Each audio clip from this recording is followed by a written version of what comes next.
So after Christmas, what to send him next? A New Year's letter? A Valentine? I wish I had been able to think of something for either, especially Valentine's Day, because for a long time I could not think of what to say to him, and that is another huge regret. But I did eventually say something, and this was his reply. Dear AGZ, thank you for your amusing letter. This is a photo of me trying to amuse a convention audience.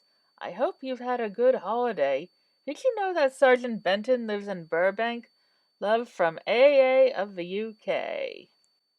And here is that photo. Yes, clearly showing his age, but I didn't care. I was so into him in ways I cannot express out here without getting an 18 plus rating and everybody calling me a sick freak in the comments, though that will probably happen anyway. Anyway, this would not be the last time he would mention Sergeant Benton, aka John Levine, living in Burbank. Apparently he was thinking I could just take a quick trip down there and give my regards. Apparently a lot of British people do not really grasp the size of the United States and some of the states themselves, especially California. So, this is what it would look like if you put the UK on top of California, giggity. According to the list on the Broadcast Wiki, the only California conventions he went to were in San Jose, so he clearly didn't get the big picture of living here. Because it is big and I have never been to SoCal, I did not get to meet John Levine in that time frame. Or ever. I haven't. Oh, yes, and here is the cute sticker he put on the back of the envelope. Aww. It's the only indication I ever got of what movies he likes. I think, anyway. I can't imagine why he wouldn't like E.T. It's a charming movie, and I still have my green lid VHS tape. And it's still with a holographic sticker on it, even. Eh? No walkie-talkies here. I still wondered if there was another meaning to it, though. Maybe he wanted me to phone home. So, I think maybe around this time I did try to call him at the number on the top of his first letter, but due to time zones, I had to do it at night, and no one told me about dialing codes either, so it didn't work, and I never tried again. Which I regret, because apparently he had a unique answering machine message, and some fans did get phone correspondence. How was I supposed to know he'd be dead in just over a year? Anyway, so by now, with such a short reply, you'd think I'd want to start asking questions that would get more out of him. Like, what his favorite movies, TV shows, and music are.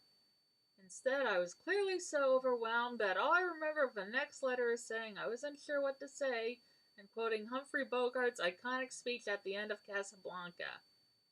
Oh, yes, and I also said the master should have kissed the Rani. Dear AGZ, April in Paris. You're quite right. I should have given her one smack on the lips. Of all the gin joints, in all the towns, in all the world, she happened to walk into mine. You played it for him, you play it for me. Play it. Oh well, I guess we've always got Paris. So long, sweetheart. Bogey. I don't think this was actually sent in April, I can't really remember, but this gave me the kick I needed to get serious about writing him, because I didn't want that so long to be final. Also, yeah, hell yeah, he'd ship it. So the first thing I wanted to make clear in my next letter was that I wasn't breaking up with him. And also I sent what I think is the first of several Doctor Who related comedy sketches, which I do not have on my current computer because it got lost in the ether of time and computer upgrades. But I do think this was the one where the Master and the Rani are on a stage answering questions, and there's a part if they're asked if they ever disguise themselves as Sonny and Cher, and they obviously do not like that idea, but then there's a joke about how the tree Sonny Bono hit was a person who hit one of the Rani's landmines, and Yeah, I'm going to hell. But Tony did not seem to mind my dark humor one bit. Dear ACGZ, I enjoyed your sketch. You have a lot of talent. Here are two members of UNIT. John Levine is absent, but he's present in Burbank. He lives there. He's full of humor, like you. He told me a joke once at Philadelphia Airport. I laughed so much that I collapsed to the floor. He's a hoot. I hope that you meet him one day at a con. Yours insanely, Aunt Ainley. I have a lot of talent. And on the other side is indeed a picture of Richard Franklin, aka Mike Yates, and Nicholas Courtney, aka the Brigadier. I really do appreciate that he wanted to meet John Levine, but unfortunately, due to the cost, cons are out for the question. So, once again, that is a regret I wish I could undo. Somehow. In my next letter, I politely requested that he call me by my first name instead of my initials. As you can tell, it was a little awkward when he was doing that. And I also sent him another sketch, which I do believe was my Monty Python homage, the Dead Master sketch, which I actually did put online and have a link to it in the doobly-doo. And no doubt you'll find my other cringy teenage shit, but that's for another time. Let's stay focused here. Dear Astrid, thank you for that great sketch. I'm sending you this in case T.B. or S. McCoy are your favorites. You've never told me who your fave doctor is and why. I would be very interested.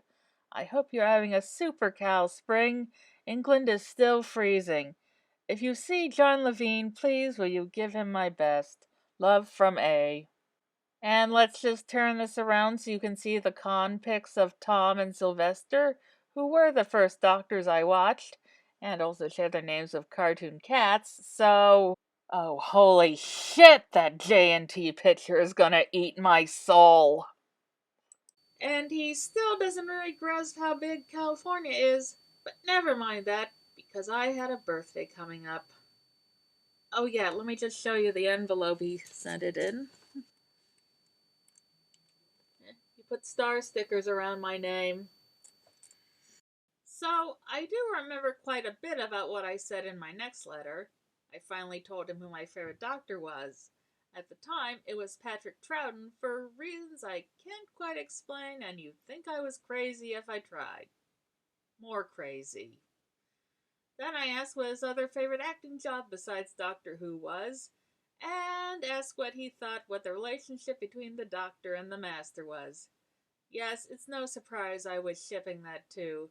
But I also had the good sense to know you just don't go asking an over 60-year-old actor if one of his characters was doing gay stuff in 2003, because my teenage autistic ass had more sense and tact than grown ass neurotypical adults on social media today. Anyway, I told him my birthday was coming up. Sweet 16, but he didn't need to know.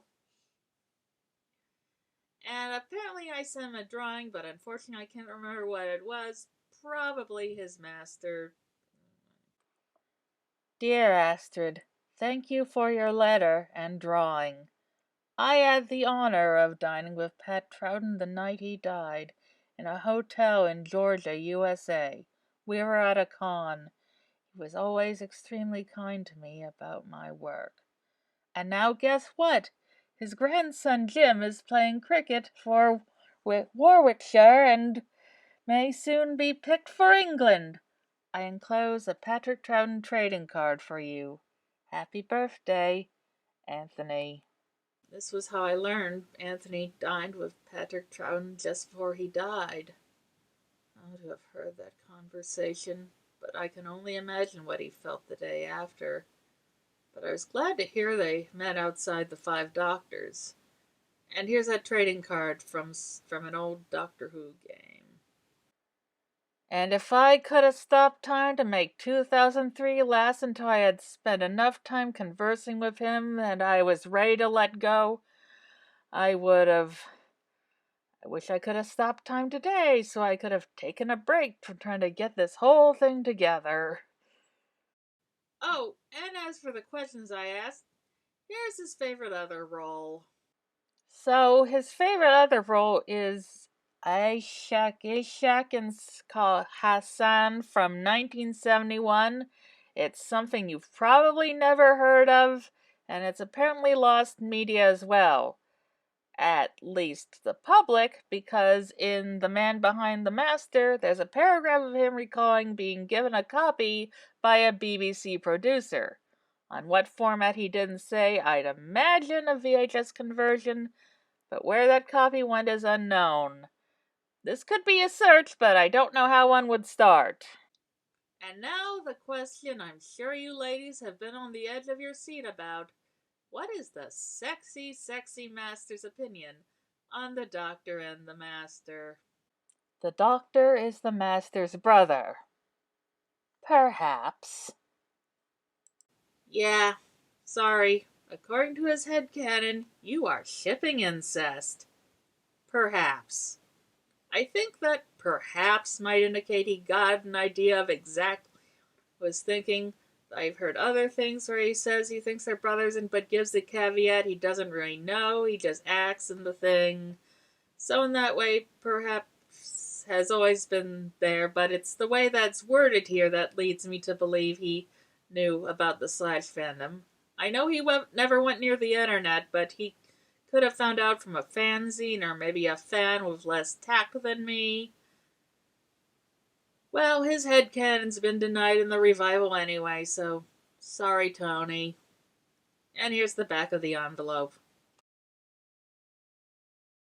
Okay, we are in the blue ink era, so the scans have been made as legible as possible, but thank God I already transcribed them on LJ.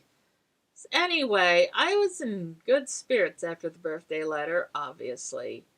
I decided now was the time to show him what I looked like. So I got some pictures taken. I obviously wasn't dressed in anything inappropriate. I thought there'd be time for that in a couple years.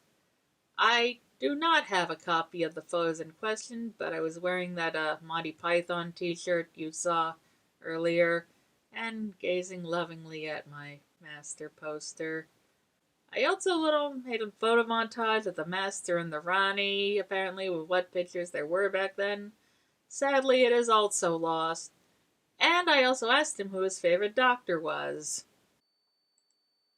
Dear Astrid, I've never really had a favorite doctor, but looking back, I have to say that because Tom's contribution was so massive, it would have to be him.